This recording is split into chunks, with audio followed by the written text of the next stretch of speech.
Welcome to the Celebrity Gourmet Podcast, where we feature top bakery and specialty food entrepreneurs from around the world and share stories and tips on how to create a successful life in the baking world.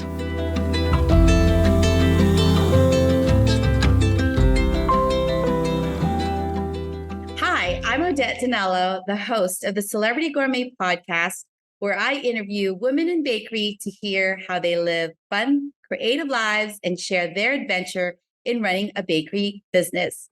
I want to encourage you to go back and check out our past episodes with Sarah Brook of Dessert Gallery in Houston, Katie Pope, founder and CEO of Blue Star Donuts, Olga Sagan of Piroshki, Marlene Gessler from Freeport Bakery, and Bronwyn Weber of Bronwyn Cakes in Dallas.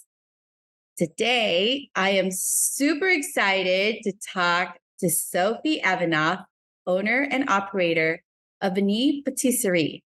She has been changing the world of pastry right from her storefront bakery since 2011 after she acquired the company from her pastry school instructor. A classically trained pastry chef, Sophie has been successfully running multiple locations in Chicago.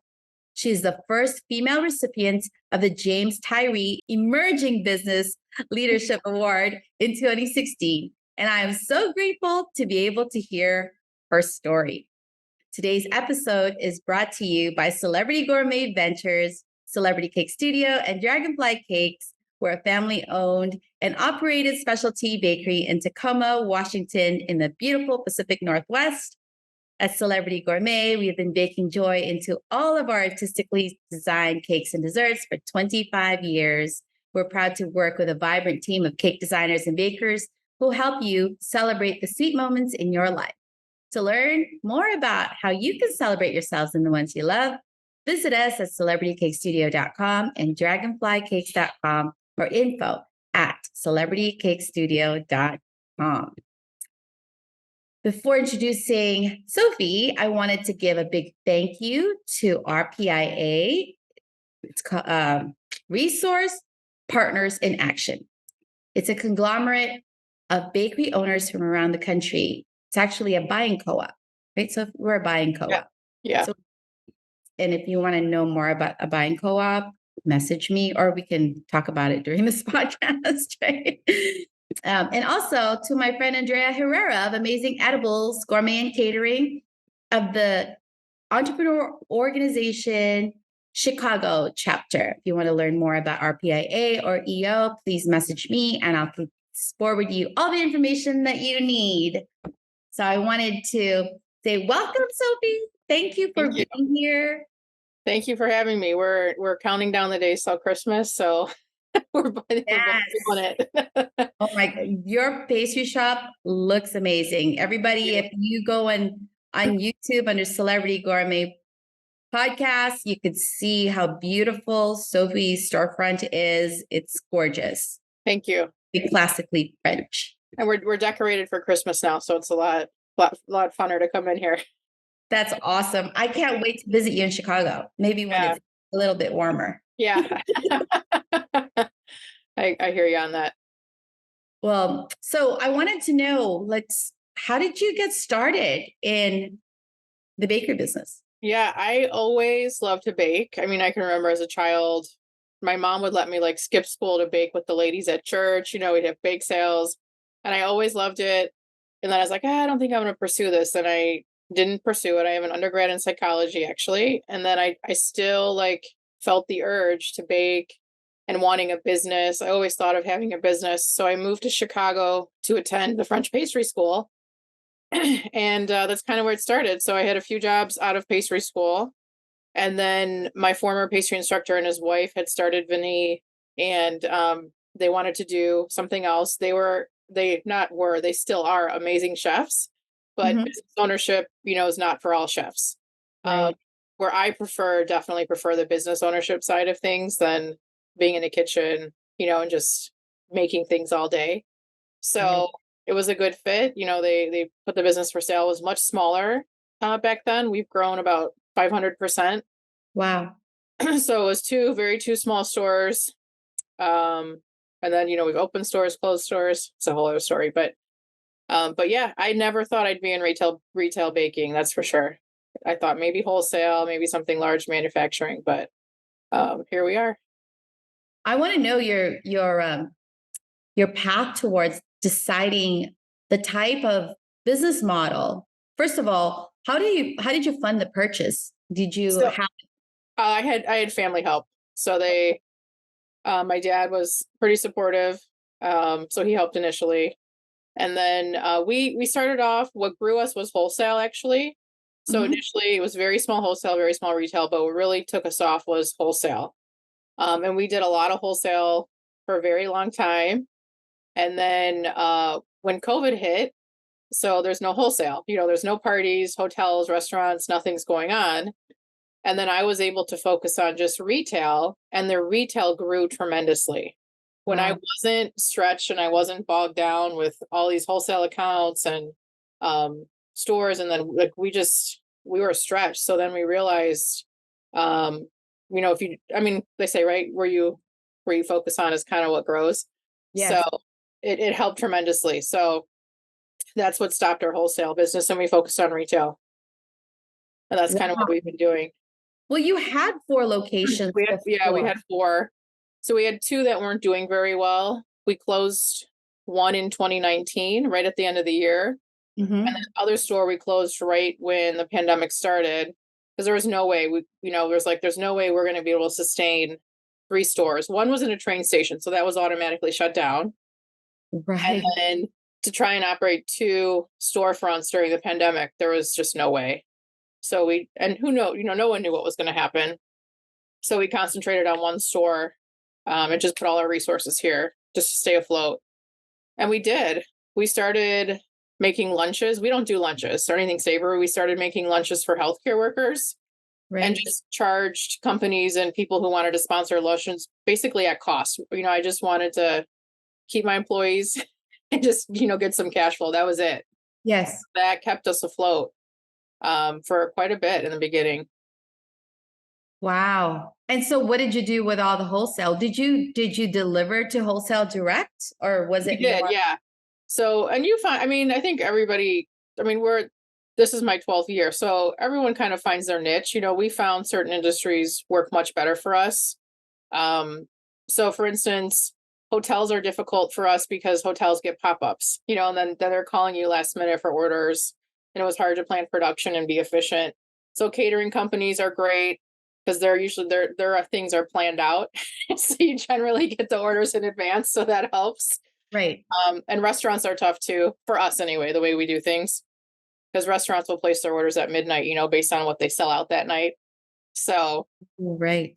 so we stopped that. So just trying to streamline, even for my own mental sanity too. Um, I really learned less is more. Like that is definitely kind of how I approach things now, and it's helped so much.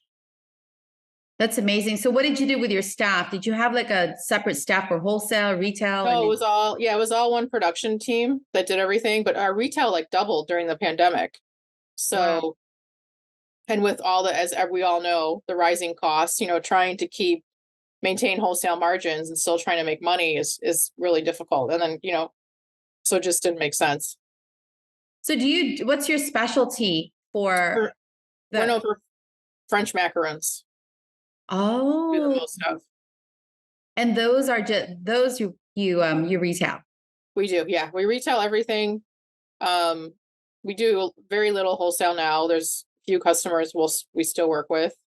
We stopped completely, and then very little now.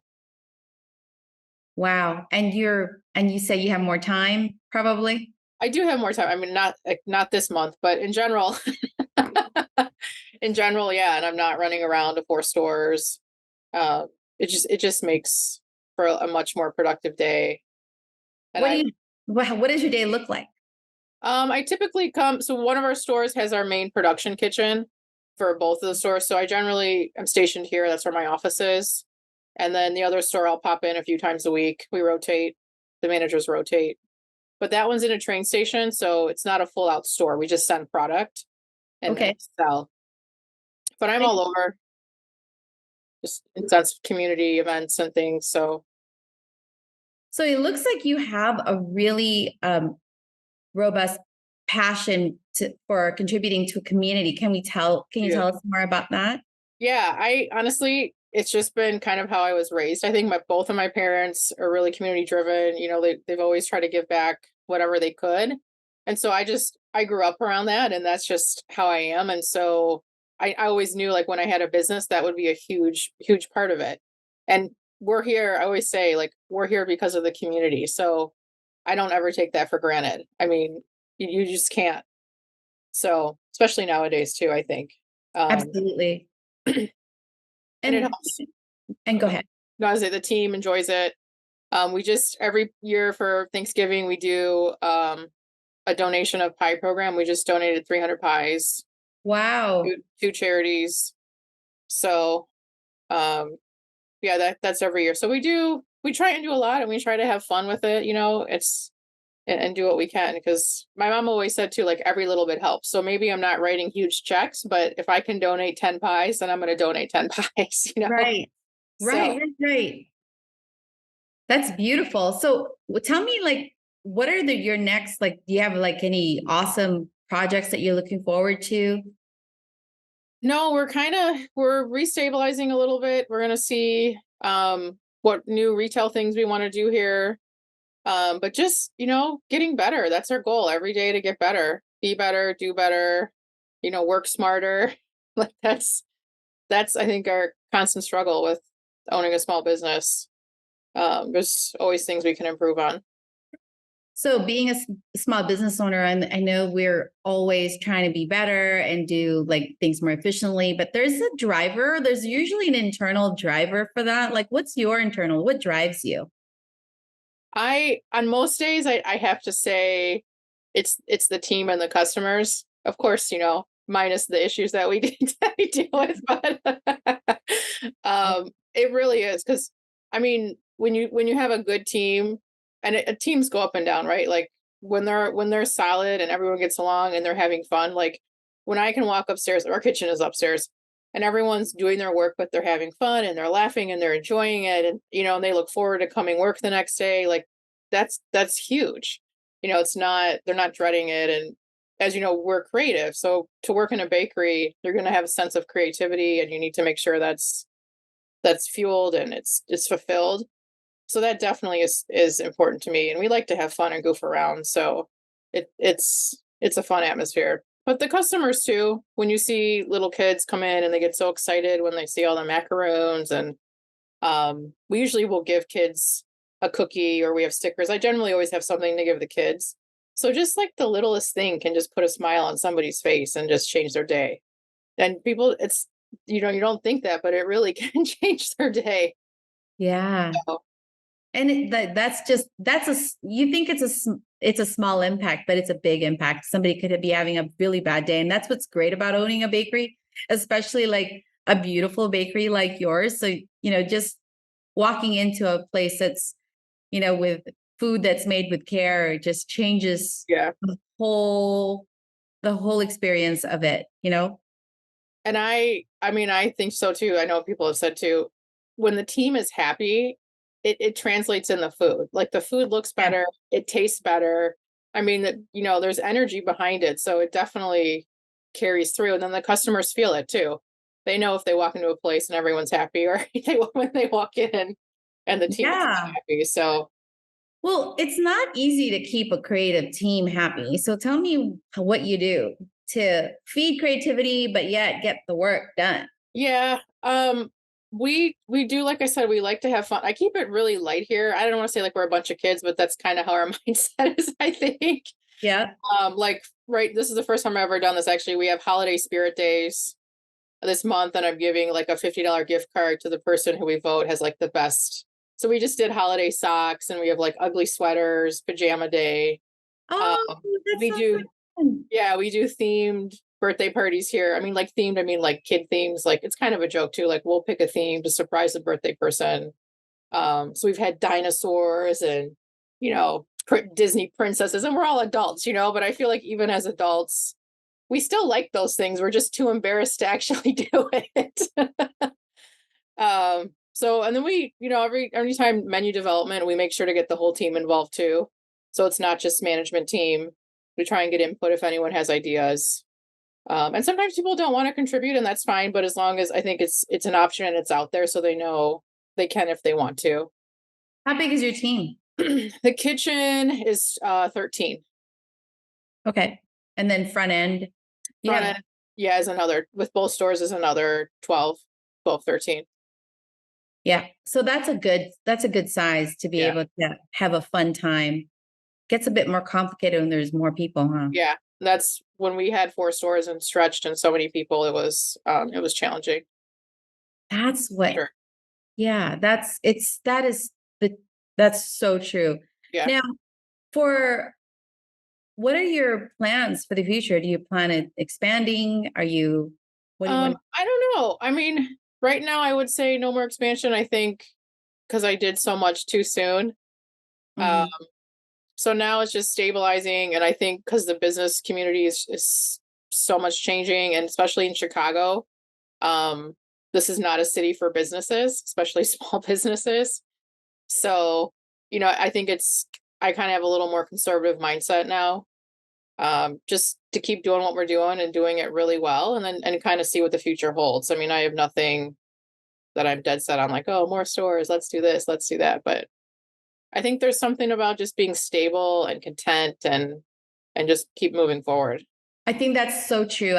With being a small business owner, and maybe it might be the media or what we read about is business people. It's like, oh, scale, scale, scale, Yeah. get bigger and bigger.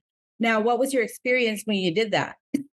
It was not well. I mean, and I agree with you, because I feel like so many business conferences and things I go to, that's all they focus on: scaling, funding, do this.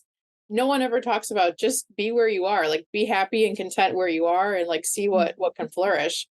But we did 2 stores. I had one on the south side of Chicago in Hyde Park. I think the location is what kind of hurt us. It was tucked away.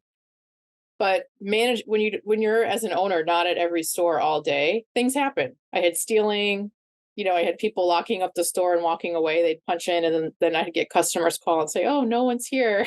You're supposed to be open.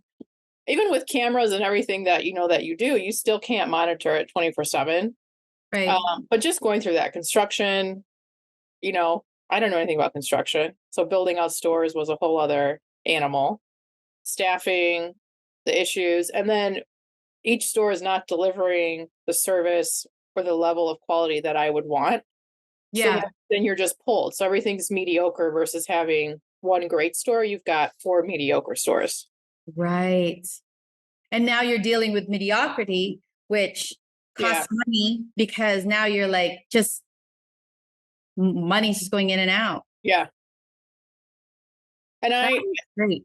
Yeah. And it was a little premature. I think, our systems and processes weren't fully set up to handle that.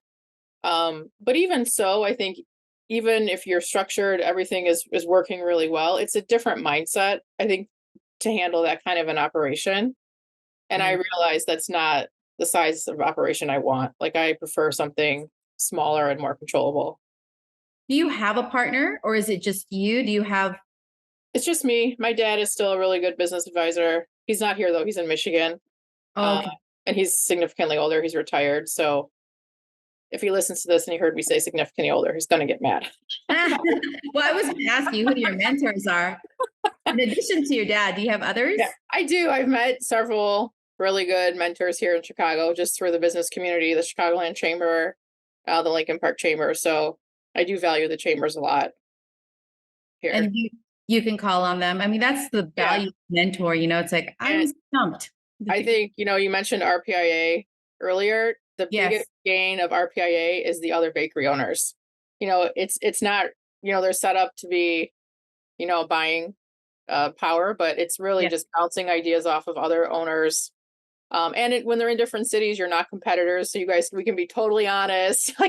Yeah, absolutely. So what I love about the bakery business, though, it's not cutthroat. I agree. I've been in this business for a while, and it is a very friendly business, because bakers don't necessarily have pretense, Yeah. like I don't have to go wear makeup and fix my hair and Yeah. all that. Look, I yeah. just, That's, I can be in jeans and a fleece like all day of the week and it's okay. yeah. You're seeing this is generally what I look like. And no makeup, hair's back, obviously, except I'm in the kitchen, t-shirt. And I'm good with that. Like, I don't know what I'd do if I had an office job where I had to be like in business casual every day. I know. Well, I was telling that to my daughter. I goes, do you know how much money I have saved throughout my That's life true. wearing makeup? And now I've stopped coloring my hair. Yeah. I mean, it's like I stopped coloring my hair. I don't know how many years ago. I'm like, that's a lot of time and money. Yeah. That's a good point. I like that. I'm going to look at it like that now. Yeah. And so, well, what I love about RPIA, and this is a shout out to this organization too, is that when you do have a question, it's really important if you're going to be in any industry, not just the baking industry, but in any industry, find like minds or people who are in the same path. Yeah. This is what I've just learned recently. It's Yeah. like, we hire a lot of consultants, and I just realized I'm like, you don't understand where I'm coming from because you Yeah. don't know, but yet, another bakery owner does. Yeah. And I feel too, like we're such a niche market because like everyone just puts food, like food business owners together. There's groups here that are like, women, food owners and the different things, but a restaurant and a bakery really have nothing in common except customers and employees. Yes. So like you can't really talk to them with your nitty gritty and ask questions because it's just they operate differently. So it's so important to have, other bakery owners that you can talk to. Right. And I opened like some of the emails and just like, oh, wait, I had a question about that too. And it's very specific to our industry. It's like, how, what's the conversion for whatever recipe or, and I love the whole recipe sharing. So if you have like, it's what other industry can you just go on an email and say, can I have a recipe for, such and such a pie? Yeah. Like, Yeah. People give you all kinds of stuff. You're just like, wait, okay, great. Thank you so much. Yeah. I So agree. that is if anybody out there who's listening is looking to get into an industry, that's the bakery industry is a friendly place. I agree. I'm sure that you can reach out to me. You can reach out to Sophie and we can tell Right. you the nitty gritty of what you need to get done to Yeah. be successful. And I think we all know too, if you're in this industry, you're passionate about it because it's a hard industry. Like it's hard work. The hours, everything about it. And if you're, owning a small business, just that it's that much more difficult. So if you're in it, you love it regardless, so there's this sense of general passion that we all understand that we all have. So Yeah, absolutely. I love it. I love equipment. I love I love all kinds of stuff about the bakery business. There's it's and the people, really, yeah, just people. I agree. People. And this is what inspired me to do this podcast because I knew that every conversation would be heartfelt and there's no pretense. This is what I keep saying. And Yeah. I love how like you're just frank about what you're doing. You're what you've learned so that the next person who goes into this business maybe can reconsider scaling. Like what does scale look like and what kind of priorities do you want in your life? Yeah. But that's when when I was younger, that is kind of the mindset I had too, because I would look at people and like, what? You don't want to open more stores? Just in my head, like, what? You don't want to grow as big as you can grow? Like, you just think that that's what in some ways, I think that's what the business community trains you to think. Oh, if you start a business, the goal is to grow as big as you can grow, like just more, more, more, more, more.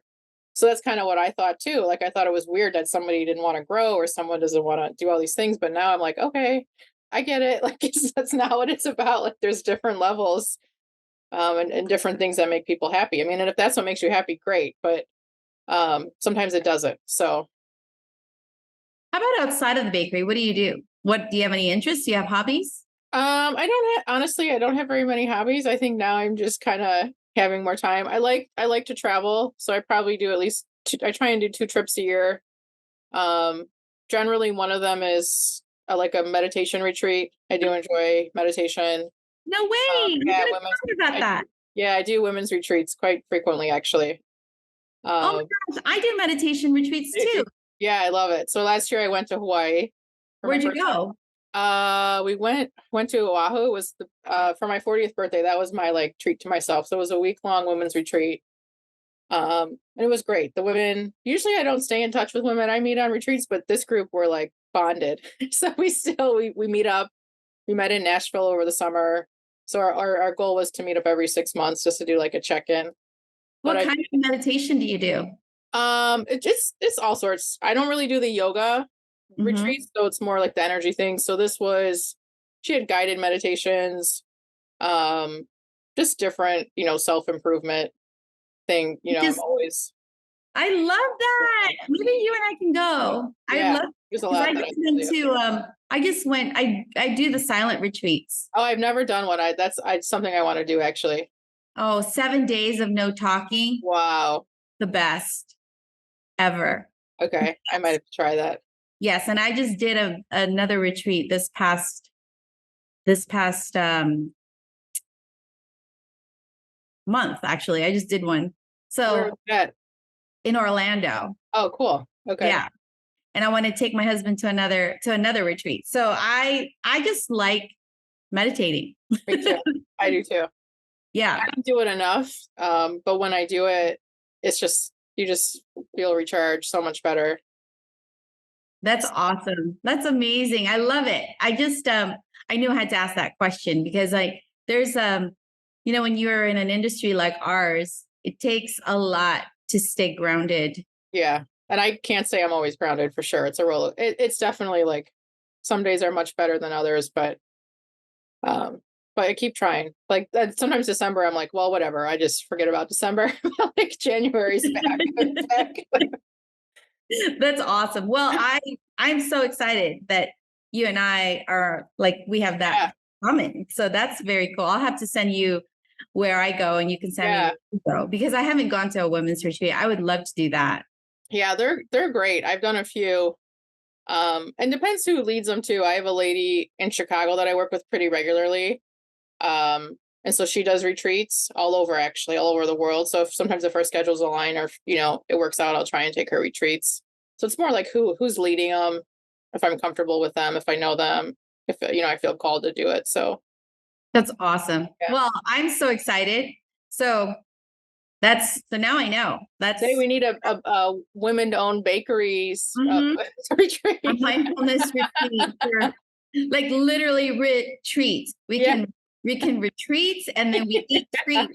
Retreat, eat treats. How's that? Oh my God. You can call it retreat, eat treats. Yeah. That would be cool. Wouldn't that be fun? Yeah, that would be fun. Well, I have a new venue in Tucson, Arizona. Maybe you can come here and visit. Oh yeah. That would be amazing. I'll have to send you more information. It's called Himalaya Garden. Oh, cool. Yep. Yeah, I love Arizona. That's awesome, especially when it's super snowy.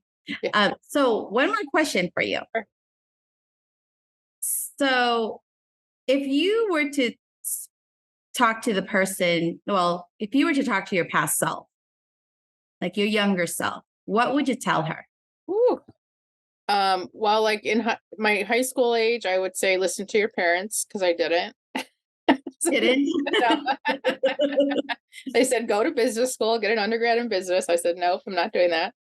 Probably would have helped me now.